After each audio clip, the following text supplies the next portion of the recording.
내가 만들 방주는 이러하니 그 길이는 300규빗, 너비는 50규빗, 높이는 30규빗이라. 아멘. 네, 거기에 창을 내되 위에서부터 한 규빗에 내고라는 제목으로 우리 오늘 말씀 살펴보도록 하겠습니다. 우리는 지난주에 하나님께서 노아에게 방주 만들 것을 지시하시는 말씀에 대해서 살펴보았습니다. 우리가 14절 살펴보았는데요. 방주 만드는 것이 누구를 위함이라고 하나님께서 분명히 말씀하셨어요. 너를 위함이라고 말씀하셨어요. 이기적인 의미가 아니라 한 개인에게 있어서 구원은 하나님께서 제시하신 방주가 유일한 것임을 드러내는 말씀이었습니다. 그래서 지금 병상에 계신 병면 선생님이 삶 가운데 하나님께서 특별한 상황 가운데 허락하시고 또 하나님 말씀 허락하시고 성령님을 의지하는 상황 가운데 두셨어요. 그 유일한 방주 속으로 하나님께서 몰아가시는 거죠. 우리가 또 방주에 대하여 기억할 것이 있었죠. 방주는 항해를 목적으로 한 배가 아니라 단지 뭐 하기 위한 목적이었습니까? 뜨기 위한 목적으로 지어진 나무 상자였습니다. 그 말은 방주 안에 들어간 생명을 죽지 않고 살도록 보호하는 역할이 바로 방주의 목적이라는 거예요. 그래서 방주 안에 들어가면 사는 겁니다. 굉장히 단순하잖아요. 예수 그리스도 안에 들어가면 사는 거예요. 무엇과도 여러분 맥락이 있습니까? 우리가 창세기 말씀을 살펴보면서 먼저 들으신 분들은 기억하시죠? 도피성과 맥락이 같죠. 부지 중에 살인을 저지른 사람은 이스라엘 경내에 어느 곳에 있든지 24시간 안에 주께서 예비해 두신 도피성 안으로 뛰어가야 되는 겁니다. 그래서 도피성 안에 들어가면 사는 거예요. 이 도피성이 요단강 동편에 3개, 그죠? 요단강 서편에 3개가 세워져서 강원도밖에 안 되는 이스라엘 땅에 6개나 하나님의 섭리 가운데 6개나 분포시켜서 어느 위치에 있든지 부지 중에 살인을 저지른 자는 거기 도망가면 사는 거예요. 근데 여러분 잘 아시잖아요. 하나님께서는 살인을 더 깊게 보시죠. 여러분이 마음으로 누군가 미워하셨어도 살인이라고 보시잖아요. 그러니까 여러분이 살인죄에서 빠져나올 사람은 아무도 없다고요. 여러분이 다 고의로 살인을 저지른 분들이라는 거예요. 그런 여러분들을 예수님께서 어떻게 보십니까? 부지 중에. 네, 예수님께서 자신의 십자가에 못 박는 이들을 위해서 하나님께 뭐라고 기도하시죠? 아버지, 저들을 용서해 주십시오. 저들이 알지 못해서 부지 중에 저를 십자가에 못 박습니다. 라고 모든 살인자들을 부지 중에 살인하는 자로 예수님께서 만들어 주셨어요. 그래서 우리는 도피성 안으로 들어갈 수 있는 겁니다. 또 신약과 구약의 태초에로 시작하는 중간에 오신 분들은 좀 어려우신 말씀이지만 중요하니까 제가 말씀을 드립니다. 창조의 기사는 구원의 기사예요. 그래서 창세기 1장 1절에 태초에 하나님이 천지를 창조하시니라라는 여기서 이 태초에가 베레시트였죠. 여러분 기억하시죠? 베라는 무엇 안에, 로시트 머리, 시초 안에 라는 뜻이었습니다. 그리고 요한복음 1장 1절로 3절에 태초에 말씀이 계시니라, 이 말씀이 하나님과 함께 계셨으니 이 말씀은 곧 하나님이시니라 라고 할 때 여기 태초는 헬라어로 쓰여졌죠. 엔 아르케예요. 여기서도 엔이라는 무엇 안에라는 전치사가 들어갔어요. 여러분 무엇 안에라는 전치사가 들어갔다는 이 사실 자체에서 어떤 장소와 공간의 의미가 강하다는 것이 느껴지시죠? 그 안에 들어가면 사는 거잖아요. 도피성과 방주와 맥락이 같은 말씀이라는 겁니다. 그래서 이 무엇 안에 이 엔아르케 베레시트를 바울이 바꾼 말이 뭡니까? 그리스도 안에서라는 말로 바울이 바꿨어요. 여러분, 자, 방주 안에 들어가야 우리가 살고요. 도피성 안에 들어가야 우리가 살고, 엔아르케 안에 들어가야 우리가 살고, 베레시트 안에 우리가 들어가야 사는 것을 바울이 그만의 단어로 바꿨단 말입니다. 뭐라고 바꿨다고요? 그리스도 안에서. 그리스도 안에서 벌어지는 사건들이 어떤 사건입니까? 로마서 3장 24절 그리스도 예수 안에 있는 속량으로 말미암아 하나님의 은혜로 값없이 의롭다 하심을 얻은 자 되었느니라.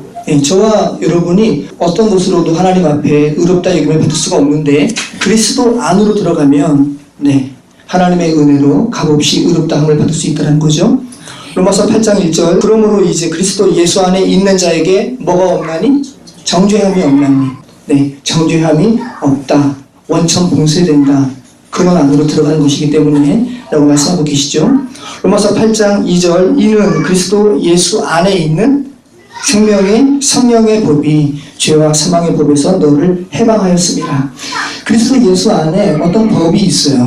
세상에는 죄와 사망의 법인데 그 죄와 사망의 법에 매여서 쫓기고 자해하고 자살하고 폭력을 휘두를 수밖에 없는 우리가 그리스도 예수 안에 들어가면 생명과 성령의 법 가운데 우리가 노인받게 된다는 거죠. 고린도후서 5장 17절 그러므로 누구든지 그리스도 안에 있으면 새로운 피조물이라. 이전 것은 지나갔으니 보라 새로운 일이 없도다. 우리는 한 거잖아요. 그런데 그리스도 예수 안에 들어가면 하나님께서 우리를 새 것으로 만들어 주신다는 겁니다. 그러니까 지금 바울이 베레시트 에나르케 방주 그죠? 테바 안에서 또 도피성 안에서 벌어지는 일들을 그리스도 예수 안에서 벌어지는 일로 바꾸고 있는데 하나같이 모두 어떤 일입니까? 구원에 관한 일이죠. 그리스도 예수 밖에서는 전혀 구원에 관한 일이 이루어질 수가 없어요. 그리스도 예수 안에 들어가야 구원의 일이 이루어지게 되는 겁니다. 그리고 그리스도 예수 안에서 벌어지는 구원의 사건을 묻 영혼의 시각으로 보여준 그 말씀이 방주에 관한 말씀이라는 거예요. 방주에 관한 말씀은 그리스도 안에서 벌어지는 구원의 사건을 시각화해서 보여주고 있다는 겁니다. 고페르나무로 방주를 만들고 우리 지난주 말씀 살펴본 거죠. 칸을 받고 역청을 그 안팎에 칠하라라는 문장은 히브리어 문장이 어떤 거였죠? 고페르, 그죠? 역청, 코페르, 칠하라, 카파르. 그래서 하나같이 덮고 덮으라라는 말씀이었어요. 우리의 수치와 우리의 죄를 하나님의 은혜로 덮으시는 문장이었습니다. 그리고 그 방주 안에 칸을 만들라. 작은 방, 어떤 방이었습니까? 정사각형이었습니다. 성막의 지성소처럼 정사각형의 방을 그 안에 만들라 말씀하셨죠. 그래서 죄가 완전히 극복된 공간, 어린 새가 둥지 안에서 완전히 하나님의 은혜로 보호받는 그 공간 만들라 말씀을 드렸습니다. 하나님께서 우리와 만나주시는 곳, 지성소와 같은 곳을 방주 안에 만들고 역청으로 안팎을 칠하라는 것은 더 이상 우리의 죄로 인해서 생명의 위협을 받지 않아도 된다라는 것을 말씀하고 있는 거죠. 그래서 속죄, 대속물로 오신 예수 그리스도 안에 결코 정죄함이 없나니라는 모두 맥락을 같이 하는 이 하나님의 은혜의 말씀이 창세기부터 요한계시록 끝까지 계속 연결되고 있다는 말씀을 드렸어요. 우리 오늘 말씀 살펴보도록 하겠습니다. 내가 만들 방주는 이러하니 그 길이는 300규빗, 너비는 50규빗, 높이는 30규빗이라. 하나님께서 방주의 크기를 이렇게 만들라고 구체적인 치수로 제시하시죠. 일반적으로 규빗은 여러분 어떻게 되죠? 성인의 팔꿈치부터 여기 가운데 손가락까지가 1규빗이에요. 그래서 50cm에서 45cm 정도. 그래서 만약에 45cm를 1규빗으로 환산하면 오늘 이 방주의 크기는, 물리적인 크기는 길이가 300규빗이죠. 135m가 되고요. 너비는 22.5m, 높이는 13.5m의 아주 큰 직사각형의 방주예요. 나무 상자입니다.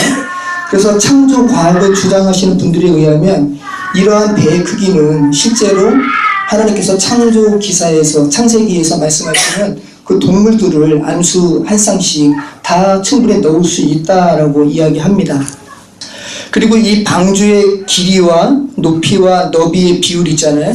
이 비율은 최근에 발견했는데 이 비율로 어떤 배를 상자를 만들어서 의도적으로 그 항해를 한번 해보면 결코 침몰하지 않는 비율이랍니다.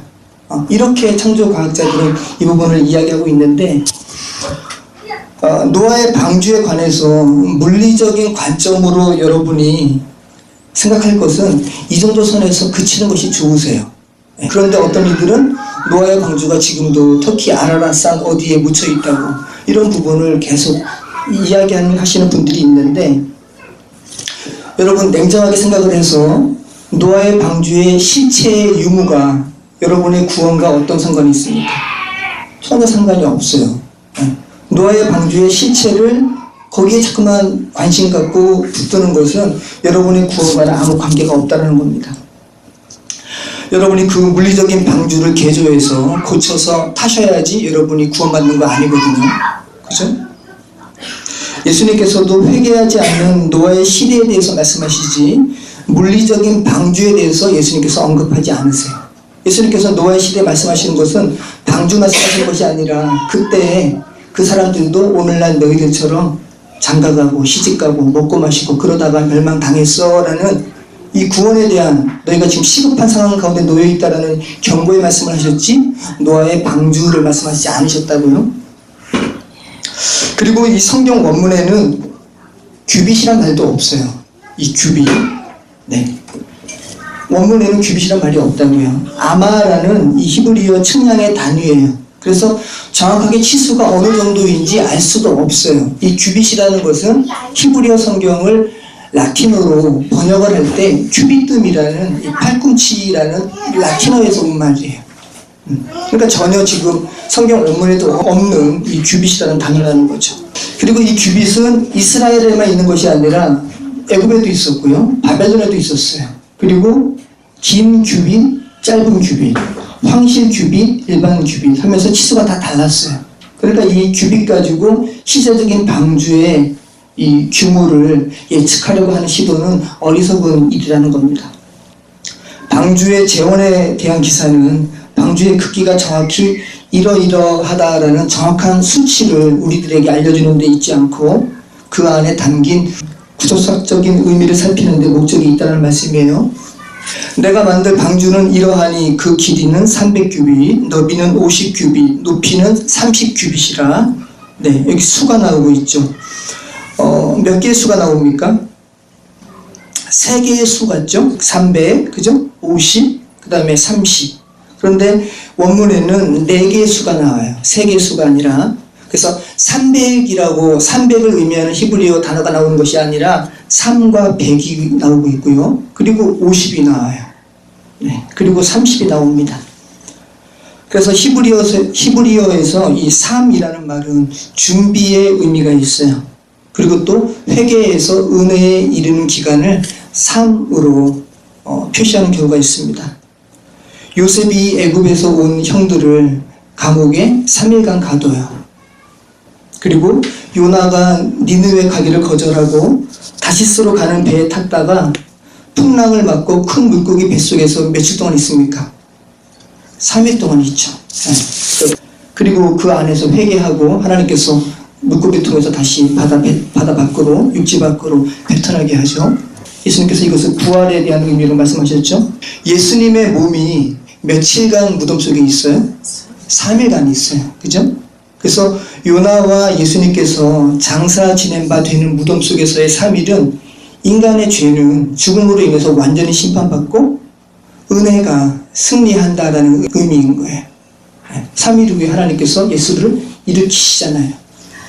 성경에서는 또 이 100이라는 수, 이 메아라는 수와 관련해서 특별한 사건이 기록되어 있죠. 아브라함이 몇 살에 100세에 하나님께서 약속하신 아들 이삭을 낳죠. 구원에 관한 수라는 거예요. 하나님의 은혜로 이루어지는 구원을 연상할 수 있는 수가 이 100입니다. 그래서 3과 100은 모두 하나님의 은혜를 감지할 수 있는 수예요. 그 다음에 여러분 50이 나오죠. 여기 50. 50은 성경에서 특별한 의미가 있죠. 여러분 50 뭡니까? 희년이 몇 년이에요? 50년이죠. 여러분 희년이 뭡니까? 희년은 굉장히 놀라운 해예요. 안식의 해인 7년을 7번 되풀이하고 그 이후에 찾아오는 해가 희년입니다. 77이 49, 그 다음에 희년인 거예요. 레위기 25장 10절로 14절 말씀에 이렇게 말씀하시죠. 하나님께서 이스라엘 백성들에게 너희는 50년째 해를 거룩하게 하여 그 땅에 있는 모든 주민을 위하여 자유를 공포하라. 희년은 자유를 공포하는 해예요. 이 해는 너희에게 희년이니 너희는 각각 자기의 소유지로 돌아가며 각각 자기의 가족에게로 돌아갈지며 그 50년째 해는 너희의 희년이니 너희는 파종하지 말며 스스로 난 것을 거두지 말며 가꾸지 아니한 포도를 거두지 말라. 이는 희년이니 50년이 희년이라는 거예요. 너희에게 거룩함이니라. 너희는 밭의 소출을 먹으리라. 희년은 여러분 엄청난 해예요. 모든 것이 원래로 돌아가는 해예요. 팔렸던 토지는 다시 원소유주에게 아무 조건 없이 다시 돌아가는 해입니다. 노예는 다시 50년째에 다시 자유로운 사람으로 돌아가요. 여러분, 근데 우리 인생에서 사람들이 토지를 돈 주고 사고 팔고 하는 것을 여러분 가만히 생각을 하시면 사람들의 세계에서 토지의 소유주가 바뀌는 것을 보면 굉장히 우스워요. 이 성경의 관점으로 보면 땅 따먹기 같아요. 어린애들이 노는 어릴 적 땅 따먹기 여러분 다 해보셨잖아요. 저도 많이 따먹었어요. 그때 마음이 어땠어요? 놀이지만 뿌듯하잖아요. 근데 이 땅 따먹기가 되게 허무한 것이 게임 끝나면 발로 다 금을 쥐어버리면 그 땅 우리 땅 아니죠. 발로 땅에 금을 쥐어버리면 끝나는 거예요. 여러분이 지금 어떤 토지의 소유주라면 여러분 한번 정직하게 말씀을 한번 해보세요. 토지가 누구 겁니까? 하나님 거예요. 토지는. 사람들이 자기 것으로 착각하고 돈 주고 소유주를 이렇게 계속 바꾸지만 그 사람들 결국은 죽거든요. 땅은 영원히 남고 토지는 하나님 거예요. 그래서 성토모라는 희년이라는 성경적 토지 정의를 실천하고자 하는 모임도 있어요. 예수님과 관련된 모임이죠. 레위기 25장 23절 하나님께서 이스라엘 백성들에게 공포하시는 거예요. 토지를 영구히 팔지 말 것은 토지는 다 내 것이니라. 너희는 거류민이요 동거하는 자로서 나와 함께 있느니라. 하나님의 백성들 보고 하나님께서 뭐라고 그러시냐면 너희는 거류민이야. 너희는 나그네야. 너희는 그냥 나와 함께 있으면 돼 라고 말씀하시죠. 저희가 여기 와서 아이 엄마가 농담으로 제게 하는 말이 참 저는 좋았어요. 하나님 부자시고 저 살구 정원 큰 거 우리에게 주셨다고. 그죠? 네. 얼마나 놀라워요. 네. 희년을 생각해 보세요. 모든 것이 원래대로 돌아가는 거예요. 가슴이 부풀어 오르는 거죠. 내가 이렇게 죄 많고 수치 많은 내가 원래대로 돌아가다니 라는 부분을 한번 생각을 해보시죠. 나의 억압과 상처와 죄로 인한 모든 부정적인 요소들이 극복되고 원래대로 돌아간다는 것을 생각을 해보세요. 얼마나 놀라운 일입니까? 사람의 머리로 이 희년 생각할 수 있겠어요? 생각할 수 없죠. 이 희년을 그래서 하나님께서 사람에게 명령하시는 거예요. 이스라엘 백성들이 아직 광야에 있을 때 약속의 땅 가나안에 들어가기 전에 하나님께서 이 희년 너희 꼭 해야 돼 라고 말씀하시는데 여러분 이스라엘 역사 가운데 이 희년이 선포된 적이 있을까요? 없을까요? 한 번도 없어요. 죄된 인간은 이거 포기 못하죠. 어떻게 토지를 50년 만에 다시 돌려줘요? 그죠? 어떻게 자기가 부리고 있던 노예들을 어떻게 그냥 무상으로 풀어줘요? 죄된 인간은 이거 실현할 수 없다는 겁니다.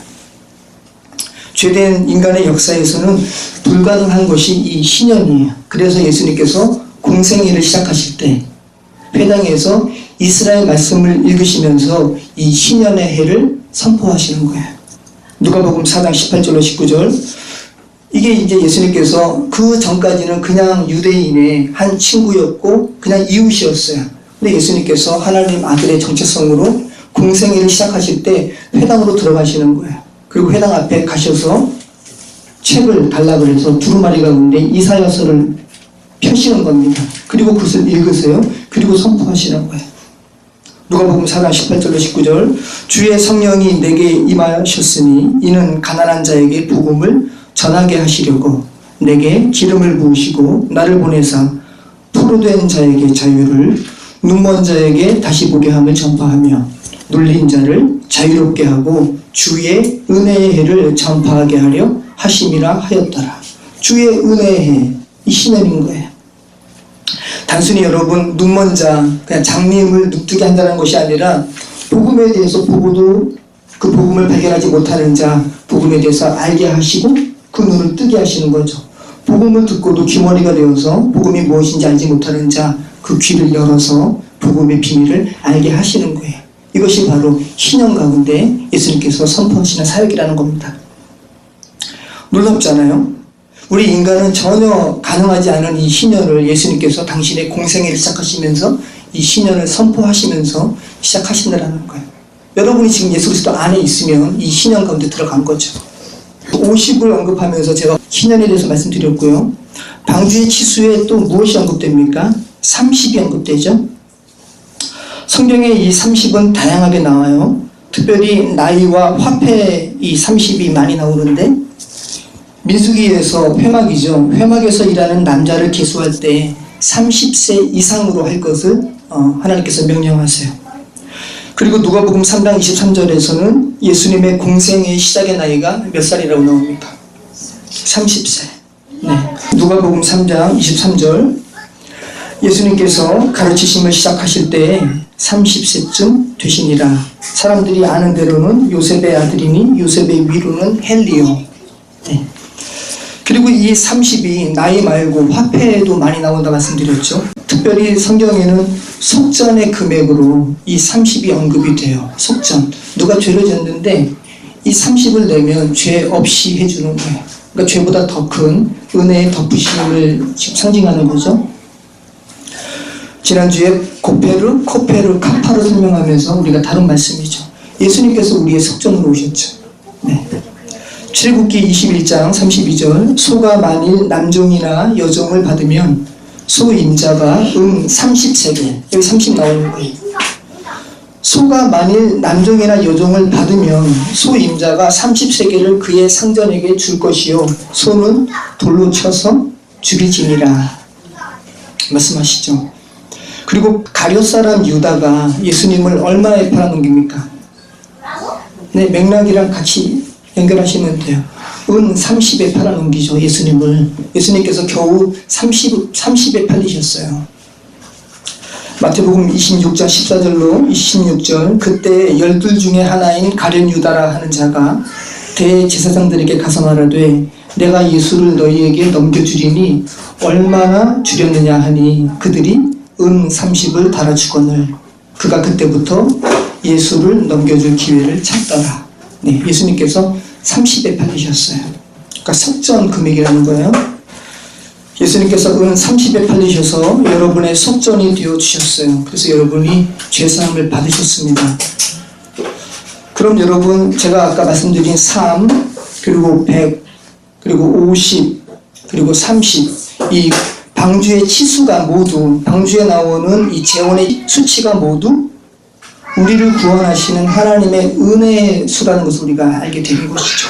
실제로 그 방주 만들란 소리가 아니라 하나님의 우리를 덮으시는, 죄를 사하신 하나님의 은혜가 얼마나 큰지를 길이와 너비와 높이라는 입체적인 이미지로 못 영혼에게 설명하고 계시다는 거예요. 아까 근원 안에서만 이루어지는 은혜에 대해서 바울이 그리스도 안에서라는 표현으로 바꾸고 있다 말씀을 드렸죠. 여러분 한번 기억을 더듬어 보세요. 바울이 그리스도의 사랑에 대해서 바울이 논하는데 이 방주의 재원처럼 입체적인 느낌으로 서신을 쓰고 있는 거 여러분 혹시 기억하시는 거 있으세요? 기억하세요 혹시? 이 방주처럼. 맞아요. 에베소서 3장 14절로 21절 말씀에 여러분 한번 성경 한번 찾아보시죠. 바울이 구약의 학자예요. 그래서 이 창세기를 너무나 잘 알고 있었어요. 그리고 하나님의 은혜를 받은 다음에 이 방주의 기사가 그리스도 안에 있는 하나님의 은혜라는 것을 바울이 알았습니다. 그래서 그것을 자신의 말로 다시 재해석하고 있는 거예요. 에베소서 3장 14절로 21절, 이러므로 내가 하늘과 땅에 있는 각 족속에게 이름을 주신 아버지 앞에 무릎을 꿇고 비노니 그의 영광의 풍성함을 따라 그의 성령으로 말미암아 너희 속사람을 능력으로 강건하게 하시오며 믿음으로 말미암아 그리스도께서 너희 마음에 계시게 하시옵고 너희가 사랑 가운데서 뿌리가 박히고 터가 굳어져서 능히 모든 성도와 함께 지식에 넘치는 그리스도의 사랑을 알고, 바울이 그리스도의 사랑을 에베소 교인들에게 너희가 알기를 원해 라고 말하고 있죠. 그러면서 이렇게 얘기하는 거예요. 방주의 재원처럼 그 너비와 길이와 높이와 깊이가 어떠함을 깨달아 하나님의 모든 충만하신 것으로 너희에게 충만하게 하시기를 구하노라. 우리 가운데서 역사하시는 능력대로 우리가 구하거나 생각하는 모든 것에 더 넘치도록 능히 하실 이에게 교회 안에서와 그리스도 예수 안에서, 또 그리스도 예수 안에 나오죠, 영광이 대대로 영원무궁하기를 원하노라. 아멘. 바울이 신자를 덮으시는, 너는 살을 거야 걱정하지 마 라고 하면서 신자를 덮으시는 그리스도의 사랑을 방주의 크기를 설명하시는 것처럼 너비와 길이와 높이와 깊이의 어떠함을 깨달으라고 말하고 있는 거예요. 여러분, 바울이 이러한 표현으로 그리스도의 사랑에 대해서 이야기할 때 여러분 어떤 마음이 드십니까? 한이 없다라는 거죠. 그리스도의 사랑은. 네. 단순히 여기 숫이 안 나왔잖아요. 네. 하나님의 사랑은, 그리스도의 사랑은 너희를 덮으시고 너희를 살리신 하나님의 사랑은 끝이 없어. 그 깊이 끝도 없어. 그 너비 끝도 없다 라고 말씀하시는 거죠. 너희가 생각하는 어떤 길이나 높이나 너비나 높이를 능히 채우시고도 남는 그리스도의 사랑을 깨달으라고 바울이 말하고 있는 겁니다.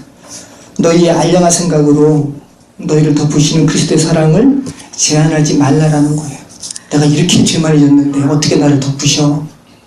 말도 안 돼 라고 스스로 멸망당하지 말라는 겁니다. 너희는 하나님께서 제시하신 신년도 실행하지 못하는 존재잖아. 그 신년 제시하시고 친히 이루시는 그리스도의 사랑으로 들어오라 라고 말씀을 하는 겁니다. 바울이 이 그리스도의 사랑을 깊이 묵상한 것 같아요. 굉장히 깊이 묵상한 것 같아요. 네. 그리스도의 사랑이 얼마나 놀라운지. 로마서 8장에서 또 그리스도의 사랑에 대해서 또 언급을 하죠. 로마서 8장 31절로 39절. 그런즉 이 일에 대하여 우리가 무슨 말하리요? 만일 하나님이 우리를 위하시면 누가 우리를 대적하리요? 자기 아들을 아끼지 아니하시고 우리 모든 사람을 위하여 내주시니까 어찌 그 아들과 함께 모든 것을 우리에게 주시지 아니하겠느냐? 누가 능히 하나님께서 택하신 자들을 고발하리요? 의롭다 하신 이는 하나님이시니 누가 정죄하리요? 죽으실 뿐 아니라 다시 살아나신 이는 그리스도 예수시니 그는 하나님 우편에 계신 자요 우리를 위하여 간구하시는 자시니라. 그러면서 놀라운 얘기를 하는 거예요. 누가 우리를 그리스도의 사랑에서 끊으리요? 환난이나 공고나 박해나 그 기근이나 적신이나 위험이나 칼이랴. 기록된 바 우리가 종일 주를 위하여 죽임을 당하게 되며 도살당할 양같이 여김을 받았나이다 함과 같으니라. 그러나 이 모든 일에 우리를 사랑하시는 이로 말미암아 우리가 넉넉히 이기느니라. 내가 확신하노니 사망이나 죽음도 우리를 끊을 수 없다는 겁니다. 생명이나 천사들이나 권세자들이나 현재 일이나 장래 일이나 능력이나 높음이나 깊음이나 다른 어떤 피조물이라도 우리를 우리 주 그리스도 예수 안에 있는 하나님의 사랑에서 끊을 수 없으리라. 네. 이 바울의 고백이 얼마나 놀랐습니까? 우리는 그냥 단순히 그리스도의 사랑하지만 바울은 그렇게 이해하지 않았어요. 굉장히 깊게 갔습니다. 16절. 거기에 창을 내되 위에서부터 한 규빗에 내고 그 문은 옆으로 내고 상중하 3층으로 할지니라. 하나님께서 또 지시하세요. 거기 테바예요. 방주예요. 방주에 창을 만들라라는 겁니다. 이 창이라는 말은 창세기 우리 함께 나오신 분들은 이제 아실 거예요. 초하르라는 말이에요. 빛이라는 말입니다. 쌍수예요. 갑절의 빛, 그리고 창문, 정오라는 의미가 있어요. 그리고 지붕이라는 의미가 있어요. 지붕 위에서 빛이 내려오는 거죠. 창문이 있어야 빛이 오죠. 다 연결되는 의미잖아요. 정오는 어떤 시각입니까? 빛이 시각으로 가장 머리 위에서 내리쬐이는 시각이 정오죠. 이 정오, 초하루에 어떤 일이 벌어집니까? 창세기 43장에서 이스라엘의 총리가 된 요셉이 자신을 팔아넘긴 형제들이, 그죠? 11명이 모두 모였어요. 베냐민까지. 그래서 12형제가 모두 모인 겁니다. 12형제 모두 모인 식사 자리를 마련하라고 하면서 정오에 모일 것을 지시하시죠. 정오에 모일 것을 지시해요. 구원의 때입니다. 그리고 그 구원이 베풀어지는 시각, 그 장소에 요셉과 그 형제들은 즐거이 식사하는데 세상 사람을 상징하는 애굽인들은 유대인들을 가증히 여김으로 상을 따로 차려달라 그래서 그 안에서 자기들이 먹죠. 그리고 구원의 잔치가 베풀어지는 요셉과 그 형제들을 경멸히 바라보는 거예요. 이 세상에서 구원받는 그리스도인들을 경멸히 바라보는 세상 사람들을 지금 비유하고 있는 거죠.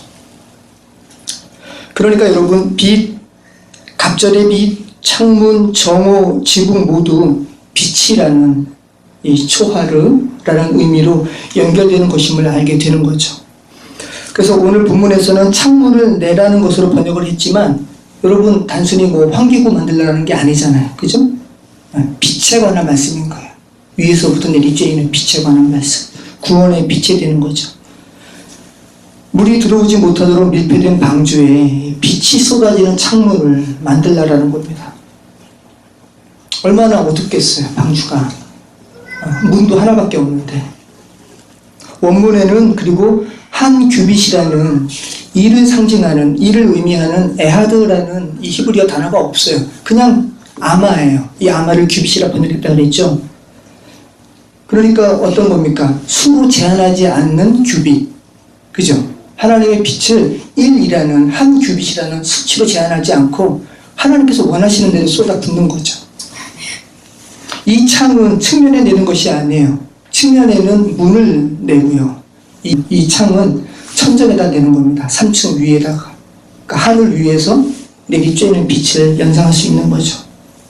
옆으로 내는 것은 문이고요. 또 여러분, 방주의 문이 하나라는 것도 기억하셔야 되죠. 네, 예수님께서 말씀하신 내가 곧 길이요 진리요 생명이니 나로 말미암지 않고는 아버지께로 갈 자가 없느니라. 네, 예수 외에 다른 길을 제시하면 안 돼요. 오직 하나의 문밖에 없습니다. 구원으로 가는 길은 예수 그리스도밖에 없어요. 계속 그 말씀하시는 거예요. 그리고 오늘 말씀 보면 방주를 3층으로 지을 것을 말씀합니다. 세 번째 층에 지붕에 창을 내고 거기에서 빛이 쏟아지도록 하나님께서 하시는 거거든요. 어려운 개념이에요, 여러분. 근데 잘 들어보십시오. 복수의 하늘을 묘사하고 있어요. 바울이 3층 천에 갔다 온 거 아시죠? 네, 복수의 하늘이에요. 그래서 3층 천과 만남을 같이 합니다. 하늘이, 우리는 이 복수라고 말을 하지만 실제로는 히브리어의 개념은 복수도 아니고요, 쌍수예요. 네, 쌍수. 우리에게도 없고 영어에도 없는 개념이기 때문에 굉장히 어렵지만 히브리어는 쌍수입니다. 설명하기가 참 어려워요, 여러분. 창세기 1장 1절 태초에 하나님이 천지를 창조하시니라 할 때, 하늘과 땅을 창조하시니라 할 때 이 하늘이, 우리는 하늘들이라고 안 하잖아요. 영어도 마찬가지로 heavens라고 안 해요. 그런데 이 부분을 번역을 할 때 heavens라고 복수형으로 표현하고 있다는 겁니다. 1층 천, 2층 천, 3층 천. 어려운 개념이지만 우리가 이 부분이 좀 해결이 돼야 됩니다. 지금 제가 말씀드린 것처럼 태초에 하나님이 하늘과 땅을 창조하시니라, 태초에 하나님이 천지를 창조하시니라 할 때 우리말에는 그 하늘과 그 땅이라는 정관사 그가 없죠. 그런데 원문에는 정관사가 붙어 있어요. 하샤마임 하에레츠. 굉장히 중요한 의미이기 때문에 여러분 한번 잘 들어보십시오. 제가 어떤 이야기를 한번 해볼게요. 여러분, 멸치 맛있었어요. 무슨 말인지 이해 안 되시죠?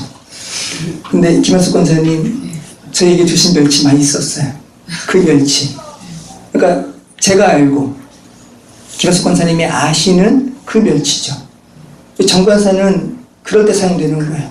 화자와 청자가 모두 아는 것을 의미할 때 정관사가 붙어요. 그러면 태초에 하나님이 그 하늘과 그 하늘들과 그 땅을 창조하셨다라는 이 창세기 1장의 선포를 영혼들이 듣고, 제일 처음에 여러분들이 그냥 뜬금없이 들었던 여러분 멸치 맛있었어요 라는, 그렇게 들리잖아요. 그게 아니라 성경이 말하는 바가 무엇인지 성령의 감동으로 계속 주시하려고 하는 사람은 그 하늘들이 무엇이고 그 땅이 무엇을 의미하는지 알아야 된다는 거죠. 그리고 하나님께서는 거기에 대해서 말씀을 하신다는 거예요. 여러분에게 구원을 설명해주고 그리스도의 사랑을 증거하는 이 두꺼운 성경이 처음부터 그냥 하늘이 아니에요. 그 하늘들과 그 땅이라는 정관사를 붙이고 시작한다는 말씀이에요. 그러면 여러분이 성경 기자가 말씀하는 그 하늘들을 아셔야 된다는 말씀입니다. 그리고 그 땅을 아셔야 되는 거고, 우리가 그 성경이 진행이 되면서 그 하늘들과 그 땅이 어떻게 변합니까? 새 하늘과 새 땅으로 변하잖아요. 이사야 65장 17절 보라 내가 새 하늘과 새 땅을 창조하나니 이전 것은 기억되거나 마음에 생각나지 아니할 것이라. 베드로후서 3장 13절 우리는 그의 약속대로 의가 있는 곳인 새 하늘과 새 땅을 바라보도다. 계시록 21장 1절 또 내가 새 하늘과 새 땅을 보니 처음 하늘과 처음 땅이 없어졌고 바다도 다시 있지 않더라. 네, 베드로후서 말씀이 참 의미 깊죠.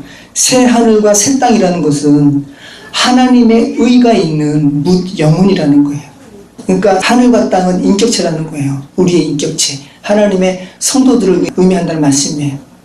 하나님의 의가 어디 있어야 됩니까? 우리 안에 있어야죠. 그래서 우리가 구원받는 거예요. 이 부분을 여러분이 놓치고 그냥 하늘, 땅, 물리적인 것으로 바라보면 요한계시록의 마지막도 물리적인 것으로 여러분이 바라보다가 취하다가 여러분 멸망한다고요. 반짝반짝 빛나는 예루살렘 성이 아니라 그랬잖아요. 반짝반짝 빛나는 예루살렘 성이 아니라 그 예루살렘 성은 새하늘과 새 땅 가운데 세워지는 예루살렘 성은 하나님의 의가 있는, 하나님의 구원이 그 안에 있는 그리스도께서 내주하신 여러분을 말씀하시는 거라고요. 그래서 이 부분을 놓치게 되면 물리적인 것으로 하늘과 땅을 쥐게 되면 마지막도 물리적인 것으로 취하다가 안 좋게 결말을 맞이하죠. 그래서 신앙으로 시작했다가 그 신앙으로 시작한 것 같은데 마지막에 그죠? 많은 목사님들이 횡령하고 교회 세습하는 건 왜 그래요? 새하늘과 새 땅이 하나님의 영이 나와 온전히 하나 된 그 인격체를 의미한다는 것을 안다면 왜 세습합니까? 물질적인 것을 붙들어서 그런 거죠. 굉장히 중요한 말씀이에요, 여러분. 베드로후서 3장 13절에 지금 베드로가 뭐라 그래요?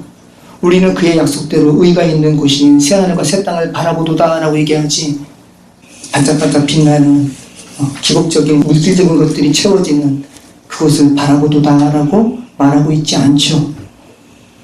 중요한 말씀을 지금 나누고 있는 겁니다. 새하늘과 새 땅이라는 것은 하나님의 의가 있는 뭇 영혼이라는 거예요. 여러분 한 명 한 명을 하나님께서 하나님의 의가 있는 곳 만들기를 원하신다는 겁니다. 인격체라는 거예요. 그럴 때 신현이 이루어지는 겁니다. 생각해 보십시오, 여러분. 여러분이 하늘과 땅부터 시작해서 새하늘과 새 땅마저도 물질적인 것으로 붙드시면 하나님께서 말씀하시는 그 신현이 어떻게 이루어져요? 여러분이 물질을 붙드는데 어떻게 그 땅 포기합니까? 어떻게 그 노예 포기해요? 포기 못하죠. 새하늘과 새 땅은 인격체라는 거예요. 지금 층을 3개 만들라라는 지시를 설명하면서 말씀드리고 있는데, 히브리인들에게 하늘은 복수 넘어서 쌍수 형태로 인지되어 있다는 것을 여러분 기억하시고요. 그래서 방주의 3번째 층에 낸 창, 이 초하루는 3번째 하늘에 계신, 굉장히 상징적인 의미예요.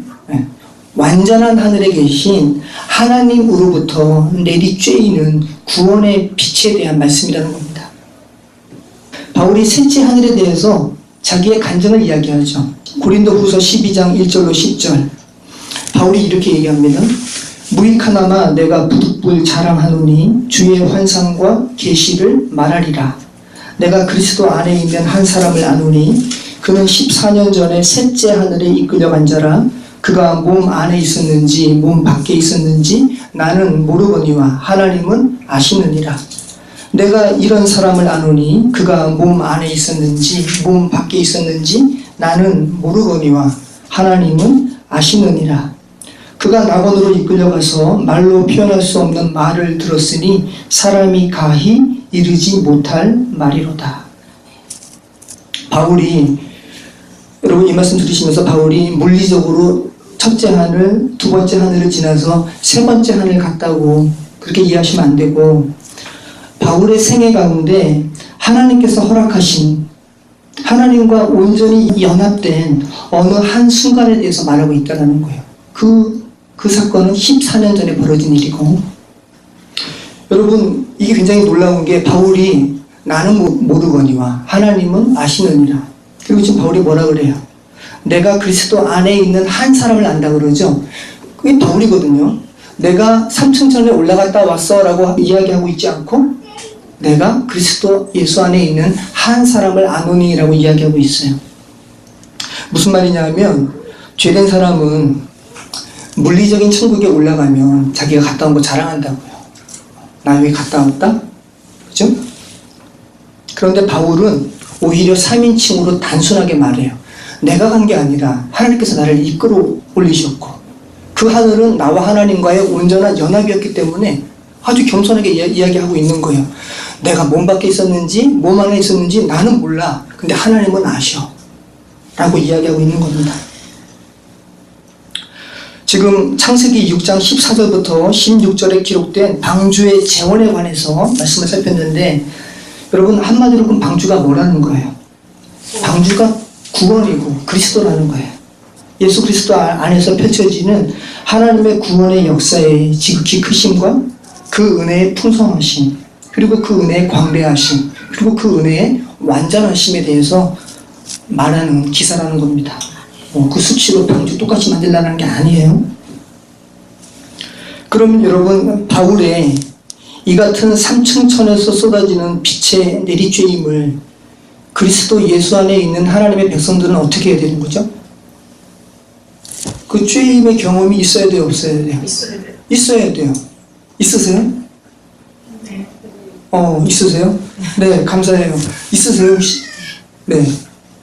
웨슬리의 회심이 이 빛의 쬐임이에요, 여러분. 물리적인 빛으로 쫙 쬐다 보지 마시고 그 안에 다 달라요. 어떤 사람마다 다 다릅니다. 웨슬리는 그렇게 회심했어요. 루터의 회심 우리가 살펴봤잖아요.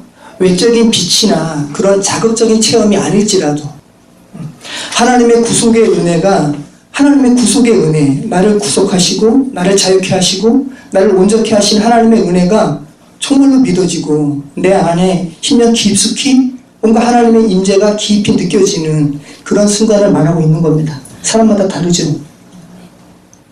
그리고 하나님께 내가 용납됐구나 라는 것이 믿어지는 사람. 네. 그 순간이 바로 세 번째 하늘에서 빛이 쏟아지는 구원의 순간인 거예요. 제가 주보에 글을 하나 올려드렸잖아요. 제가 보통 글 같은 거 제가 처음 올리는 것 같은데 이 글은 18세기 중반에 미국의 인디언들에게 복음을 전했던 데이빗 브레이너드의 일기예요. 이 데이빗 브레이너드는 참 놀라운 사람인데 일찍 죽었습니다. 29살에. 그런데 조지 휘필드와 요한 웨슬리에게도 많은 영향을 끼쳤던 굉장히 신실한 하나님의 사람입니다. 그런데 제가 지금 이 사람의 글을 소개하는 이유는 제가 이 삼층천 그리고 이 빛에 대해서 이게 얼마나 어려워요. 설명하기가 어렵단 말이죠. 여기에 대해서 계속 제가 생각을 했는데 어저께 제가 이렇게 잠을 잤어요. 선잠을. 근데 잠을 깰 무렵에 브레이너라는 그게 이렇게 머릿속에 이렇게 얼핏 들었어요. 뭐 민감할 때 그럴 수 있잖아요. 그래서 그러면서 이분의 성도 같이 떠올랐어요. 데이빗 브레이너. 제가 이 사람에 대해서 전혀 몰랐던 것이 아니라 제가 신학대학원 다닐 때 이분이 이 데이빗 브레이너라는 일기가 굉장히 유명한 책입니다. 제가 이분의 일기를 아주 잠깐 본 적이 있습니다. 그게 다예요. 이름도 기억도 안 나고. 근데 갑자기 어저께 잠을 깨는데 데이빗 브레이너라는 그 이름이 떠오르는 거예요.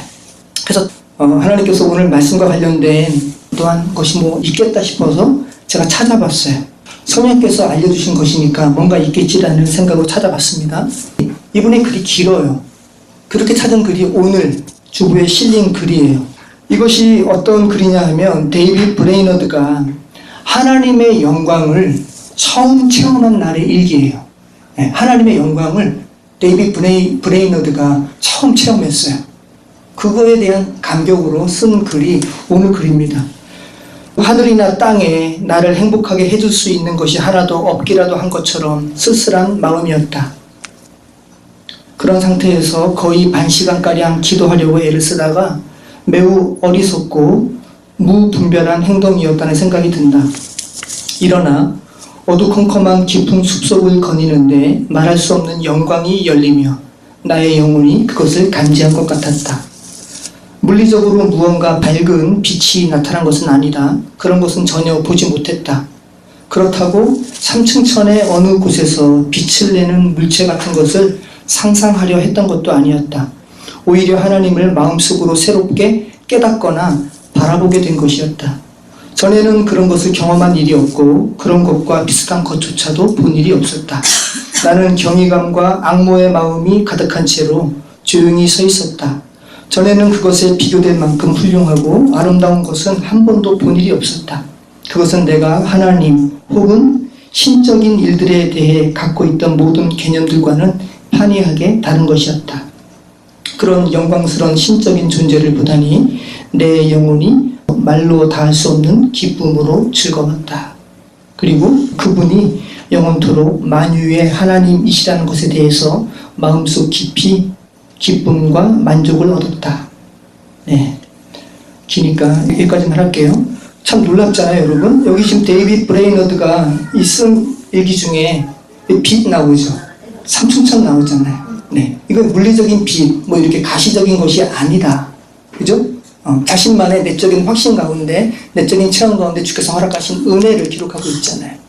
네, 오늘 웨슬리의 회심, 또 여러분께서 그러한 하나님의 그리스도의 빛을 받으셨다면, 네, 다 같은 맥락으로 말씀하고 있다는 겁니다. 어떠한 이상한 신비적인 그 빛을 연상하시면 안 된다는 거예요. 여러분, 말씀 정리하겠습니다. 오늘 우리는 하나님께로부터 내리시는 뭇 영혼을 살리시는 그리스도의 빛에 관한 말씀을 우리가 살펴보았어요. 바울이 사도행전에서 다메섹으로 가는 도중에 이 빛에 대해서 언급하죠. 푸스라는 말이거든요. 이 바울이 빛을 보잖아요. 누구십니까? 나는 내가 박해하는 예수라 하면서 빛을 본단 말이죠. 그런데 이 푸스라는 말에 빛이라는 일차적인 뜻 외에 진리의 빛, 마음의 빛이라는 의미가 있어요. 그러니까 바울에게 있어서 실질적으로 물리적인 빛이 임했을 수도 있고요. 그리고 그 예수를 믿는 사람들을 박해하려고 가는 와중에 내적으로 그리스도의 빛을 받았을 수도 있는 거죠.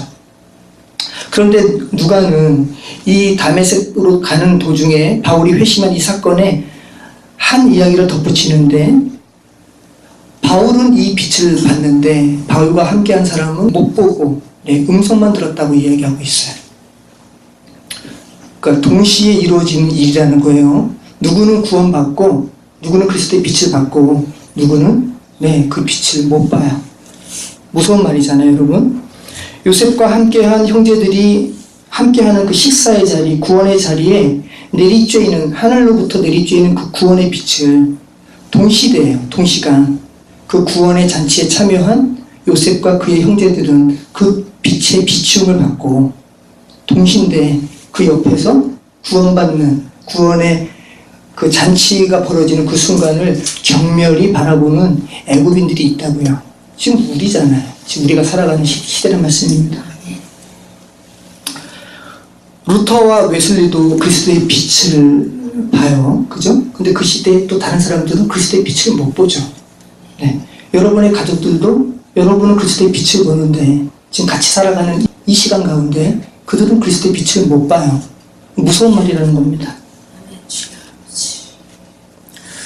지금 우리와 웃고 지내는 세상 사람들과 하나님의 백성의 실상은 엄청난 갈림길이 있다는 거예요. 지금 같이 살고 같이 맞대고 같이 대화하는 것 같지만 영적으로는 굉장한 큰 갭이 있다는 겁니다. 여러분, 하나님의 빛을 받은 이들의 공통점이 있어요. 그냥 아주 싸구려 티켓으로 구원의 방주에 탑승하는 거 아니에요. 우리 부모님이 예수님 믿는다고 내가 거기에 붙들려서 가는 거 아닙니다. 공통점이 뭡니까, 여러분? 하나님의 구원이 무엇인가라고 끝없이 갈망하고 내적으로 하나님께 계속 여쭙고 나간 사람들이 이 빛의 쬐임을 받았어요. 단순한 게 아니라는 겁니다. 구원은 철저히 하나님과 뭇 개인 간의 1대1적인 관계성 가운데 이루어지는 거예요. 그리고 그 구원의 빛을 받았는지는 누구한테 물어볼 필요도 없습니다. 그 자신 스스로가 알게 되는 겁니다. 예수 그리스도라는 구원의 방주의 3층에 이 초아르, 이 창문이 있었다라는 것을 기억하시기 바래요. 방주는 예수 그리스도예요. 예수 그리스도 안에 있는 자가 안에 있을 때 그 빛을 받게 되는 겁니다.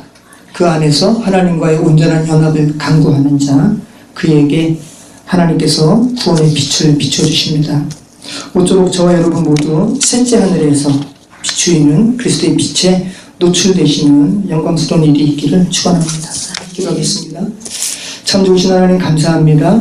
방주의 재원에 대해서 살펴보면서 단순히 물리적으로 방주 크기가 이렇다라는 것을 제시하는 것이 아니라 뭇 영혼을 구원하시고 그 뭇 영혼을 온전히 감싸시는 하나님의 은혜에 대해서, 그리스도의 풍성한 사랑에 대해서 기록하고 있다는 것을 알게 하시면 감사합니다. 하나님, 우리가 그 빛에 쪼임받기를 바랍니다. 또 우리가 기도하는 우리의 가족들에게도 우리의 이웃들에게도 이 인생에 대해서 궁극적으로 우리가 바라고 구해야 할 것이 무엇인지 깨닫게 되는 놀라운 역사 있게 하여 주시옵소서. 인도하여 주시옵소서. 예수님의 이름으로 기도합니다. 아멘.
주의 영광은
주의 영광을 온 세계 위에.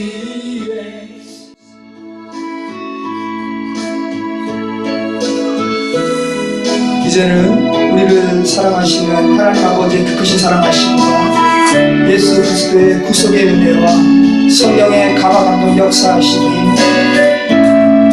주님의 방주 안에 탑승하고 하나님의 그 빛을 온전히 주님받기를 원하는 이 자리에 모인 성도들의 머리 위에 지금부터 영까지 함께 계시기를 간절히 축원하옵나이다.